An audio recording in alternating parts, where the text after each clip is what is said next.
ये कहानी एक साधारण मछुआरे एरिक की है जो रोज की तरह अपनी छोटी सी नाव लेकर समुद्र में मछलियां पकड़ने निकलता है। लेकिन उस दिन परिस्थितियां अचानक बदल जाती हैं। मौसम साफ होने के बावजूद कुछ ही मिनटों में चारों तरफ घनी धुंध छा जाती है और वह रास्ता भटक जाता है। तभी एरिक को दूर पानी में एक पुरानी और सुनसान सी नाव तैरती दिखाई देती है। उत्सुकता से वह अपनी नाव उस जहाज के किनारे बांधता है और अंदर जाकर देखने का फैसला करता है। अंदर कदम रखते ही उसके रोंगटे खड़े हो जाते हैं। पूरा जहाज बिल्कुल खाली, कोई आवाज तक नहीं, बस एक ऐसा डरावना सन्नाटा जो दिल की धड़कनें बढ़ा दे। अजीब बात यह थी कि जहाज पर सब कुछ बिल्कुल ताजा और व्यवस्थित था। खाना रखा था, बर्तन साफ थे, कपड़े सही से रखे हुए थे और कई जगह ऐसा लग रहा था जैसे अभी कुछ देर पहले कोई इंसान यहाँ मौजूद था, लेकिन वहाँ कोई नजर नहीं आ रहा था। एरिक जहाज के इंजन को चालू करने की कोशिश करता है, लेकिन वह बिल्कुल जवाब नहीं देता। इतने बड़े समुद्र में एक खाली जहाज से आमना सामना होने पर वह और भी परेशान हो जाता है। वह दूरबीन से आसपास देखने की कोशिश करता है,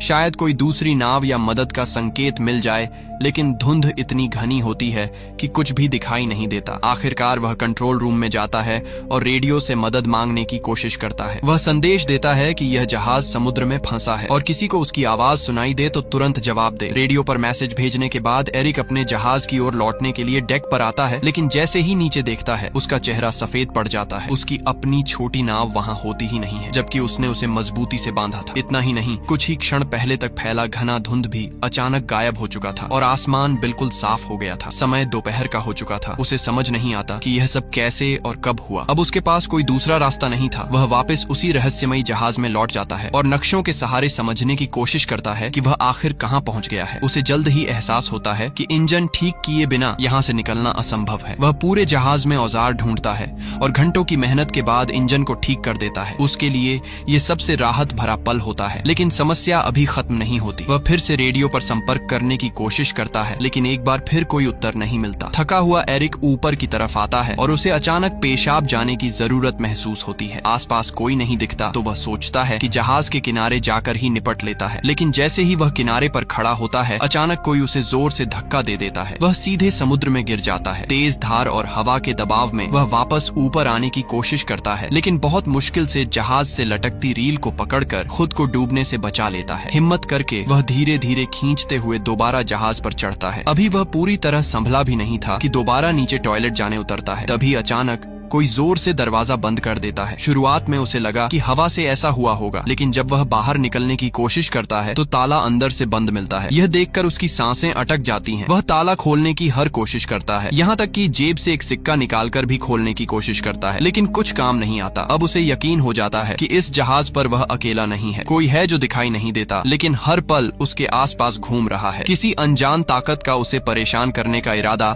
साफ नजर आने लगता है। वह जोर से चिल्लाता है, जो भी हो कृपया दरवाजा खोल दो, मैं सिर्फ देखने आया हूँ। लेकिन उसे कोई जवाब नहीं मिलता। डर और बेचैनी के बीच वह केबिन की ओर बढ़ता है और वहाँ पहुंचकर जो देखता है उससे उसकी रीढ़ में सिहरन दौड़ जाती है। फर्श पर खून के धब्बे, माहौल इतना डरावना कि कोई भी सामान्य इंसान वहाँ से भाग खड़ा हो। लेकिन एरिक हिम्मत जुटाता है, एक कैंची उठाता है और दरवाजा खोलने की कोशिश करता है। तभी अचानक पूरा जहाज जोर जोर से हिलने लगता है। ऐसा लगता है जैसे कोई बड़ा हादसा होने वाला है। वह डर के मारे ऊपर की ओर भागता है और एक खिड़की से बाहर झांकता है। सामने दूर से एक विशाल कार्गो जहाज उनकी दिशा में तेजी से आता दिखाई देता है। उसकी सीधी टक्कर इस जहाज से होने वाली थी। एरिक समझ जाता है कि अगर टक्कर हुई तो वह जिंदा नहीं बचेगा। वह किसी तरह ध्यान आकर्षित करने की कोशिश करता है। अपनी शर्ट उतारकर जोर जोर से हवा में लहराता है, लेकिन इतना विशाल जहाज उसे देख ही नहीं पाता। अब उसके सामने एक ही रास्ता बचता है, जहाज को रोकना। तभी उसकी नजर खिड़की के पास लटकी एक लंबी रस्सी पर पड़ती है। वह तुरंत एक उपाय सोचता है। रस्सी को बांधकर वह उसे पानी में फेंक देता है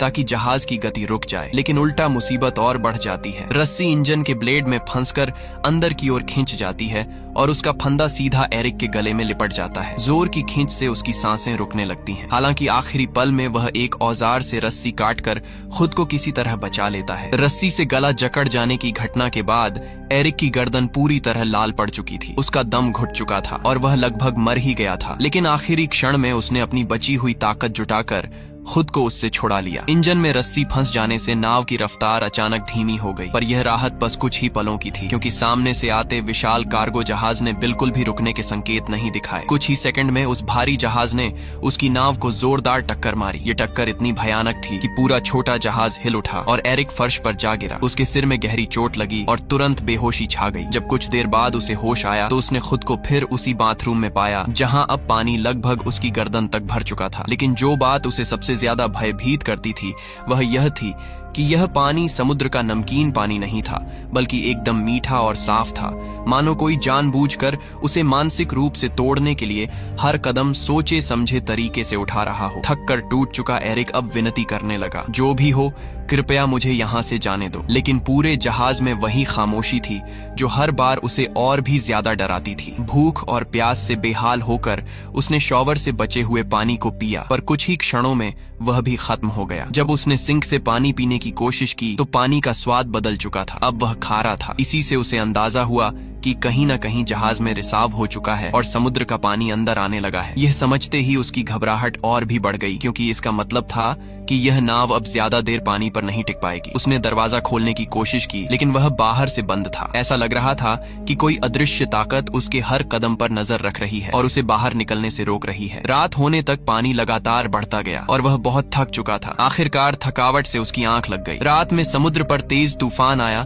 जिसने जहाज को भीतर तक हिला दिया और एरिक को कई नई चोटें लगीं। सुबह जब उसकी आंख खुली तो पानी उसके चेहरे तक आ चुका था। मात्र कुछ ही इंच और वह डूब जाता। तभी अचानक उसे किसी ताले के खुलने जैसी एक धीमी सी क्लिक सुनाई दी। उसने जैसे तैसे हैंडल घुमाया और उस पल पानी का दबाव इतना भयानक था कि दरवाजा पूरी तरह टूटकर नीचे गिर पड़ा। इसी तेज बहाव ने उसे बाहर निकलने का मौका दिया और वह किसी तरह जहाज की छत तक पहुंच गया ताकि ताजी हवा में सांस ले सके। अब उसे पूरा यकीन हो चुका था कि यह जहाज सामान्य नहीं था। कोई अदृश्य दुष्ट शक्ति इस जहाज को नियंत्रित कर रही थी और किसी कारणवश वह उसे छोड़ना ही नहीं चाहती थी। शारीरिक और मानसिक दोनों रूप से वह टूट चुका था। नीचे की ओर पानी लगातार बढ़ रहा था और जहाज कभी भी डूब सकता था। इसी भय के बीच उसे एक तरीका सूझा। उसने जहाज में पड़े एयर बैग्स और टूटा हुआ बाथरूम का दरवाजा उठाया और उनसे एक छोटा सा राफ्ट तैयार किया। फिर उसने उसे अच्छी तरह बांध कर मजबूत बनाया और जहाज से खाना पानी और औजार इकट्ठा करके राफ्ट पर रख दिए। बिना पीछे देखे वह उस जहाज को छोड़कर राफ्ट पर बैठकर समुद्र में आगे बढ़ने लगा। लेकिन कई घंटे बीत जाने के बाद भी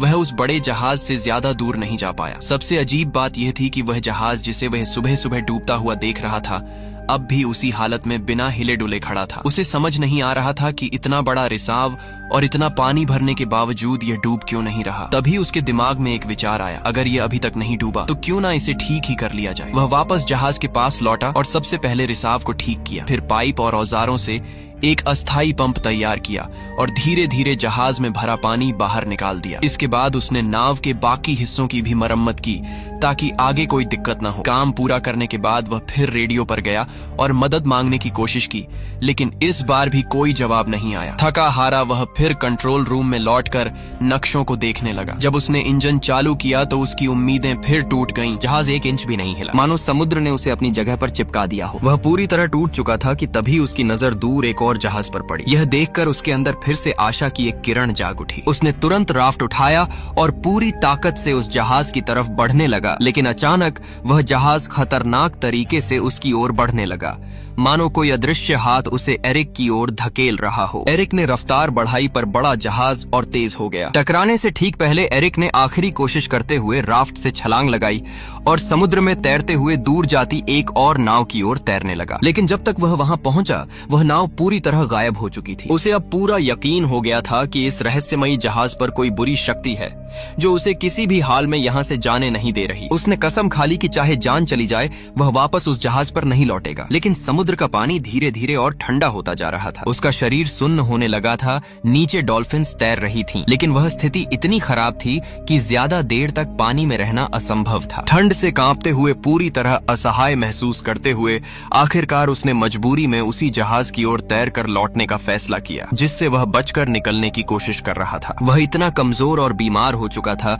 कि उसके पास सोचने की भी ताकत नहीं बची थी। वह चुपचाप एक कंबल ओढ़कर जहाज के कमरे में लेट गया और गहरी नींद में खो हो गया। अगली सुबह जब एरिक की आंख खुली तो उसकी पहली इच्छा थी कि वह हर हाल में इस भयावह जहाज से बाहर निकल जाए, लेकिन जैसे ही उसने उठकर दरवाजे की तरफ कदम बढ़ाया उसका दिल बैठ गया। कमरे का दरवाजा फिर से बंद था, वह अंदर फंस चुका था। यह नई मुसीबत उसे और ज्यादा तोड़ने लगी। उसे समझ नहीं आ रहा था कि आखिर यह जहाज उसके साथ ऐसा क्यों कर रहा है, किस ताकत ने उसे कैद कर रखा है। उसकी नजर अचानक कमरे के एक कोने में बनी छोटी सी लकड़ी की केबिन पर पड़ी। जैसे ही उसने उसे खोला, ऊपर की तरफ एक संकरा रास्ता नजर आया, एक वेंटिलेशन शाफ्ट जिससे शायद बाहर निकला जा सकता था। एरिक उस छोटे से केबिन में घुस गया जो एक बेहद तंग, अंधेरा और धूल भरा स्टोरेज एरिया था। वह कई बार ऊपर चढ़ने की कोशिश करता, लेकिन हर बार फिसलकर नीचे गिर जाता। गिरते हुए उसकी पीठ, हाथ और पैरों पर चोटें भी आईं, मगर वह रुका नहीं। बार बार गिरकर खुद को संभालकर आखिरकार वह वेंटिलेशन की खिड़की तक पहुंच गया। उसने पूरी ताकत से खिड़की को धकेला, झटके दिए,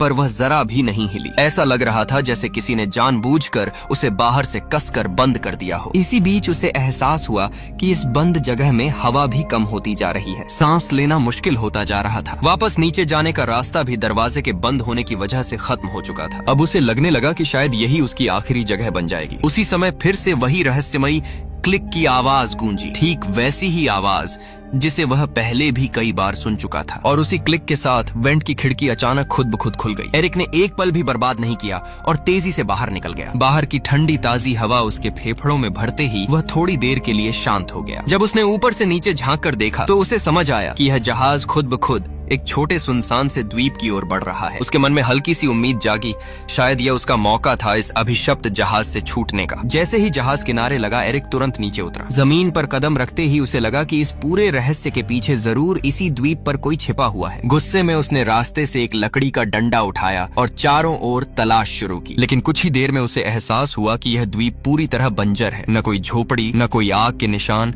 न पैरों के निशान। यहाँ किसी इंसान के होने का तो सवाल ही नहीं था। यह देखकर उसका गुस्सा अब डर में बदल गया। आखिर यह सब कौन कर रहा है? द्वीप से बाहर निकलते ही उसकी नजर एक अजीब दृश्य पर पड़ी। वही रहस्यमयी जहाज जिसने उसे यहाँ तक पहुंचाया था, अब शांति से समुद्र की सतह पर आगे बढ़ रहा था, मानो किसी और शिकार की तलाश में हो। यह देखकर एरिक को पूरा यकीन हो गया कि यह जहाज इंसानों द्वारा नहीं, बल्कि किसी अंधेरी खतरनाक शक्ति द्वारा नियंत्रित है। अगर उसे अपनी जान बचानी है तो उसे तुरंत इस द्वीप से निकलने का कोई रास्ता खोजना होगा। वह खोजबीन करते करते द्वीप की सबसे ऊंची चोटी तक पहुंच गया। वहां से उसे दूर एक और द्वीप दिखाई दिया, लेकिन वह इतना दूर था कि वह वहां क्या हो रहा है कुछ समझ नहीं पाया। फिर वह द्वीप के पीछे की तरफ घूमते हुए नीचे उतरा और तभी उसकी सांसें अटक गईं। वह ठीक उसी जगह पहुंच चुका था जहां से उसकी पूरी घटना की शुरुआत हुई थी। वही किनारा, वही वातावरण और सबसे चौंकाने वाली बात, उसकी अपनी छोटी नाव वहीं बंधी हुई थी, ठीक उसी स्थिति में जैसे उसने पहले दिन छोड़ी थी। यहाँ तक कि आसपास खड़े लोग भी